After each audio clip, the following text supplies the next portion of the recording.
Auto driver enquiry చేయలేదు.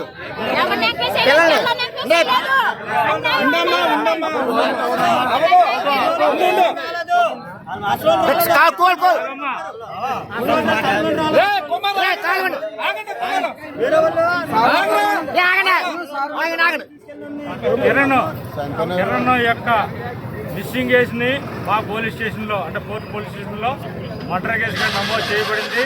ఆ కేసులో కిరణ్ యొక్క డెడ్ బాడీ మాకు తిమ్మాపురం పోలీస్ స్టేషన్ లిమిట్స్లో దొరకడం జరిగింది. నిన్న ఆ బాడీని తీసుకొచ్చి ఈరోజు మేము పిఎంఈ చేయడం జరిగింది. చేయించిన తర్వాత బాడీని హ్యాండ్ ఓవర్ చేసాము. ఇందులో ఈ మర్డర్ చేయడానికి ఉపయోగించిన ఆటో డ్రైవరు, ఆటోలో ఆ మర్డర్ చేయడానికి ప్లాన్ చేసుకున్న వ్యక్తి, వారికి సహకరించిన వ్యక్తి, వీళ్ళందరినీ కూడా ఈ సైంటిఫిక్ ఎవిడెన్స్ తో అరెస్ట్ చేసి మేము కోర్టులో ప్రవేశపెడతాము. అది మీ అందరికీ హామీ ఇస్తున్నాను. తప్పనిసరిగా అరెస్ట్ చేసి చేస్తున్నాను.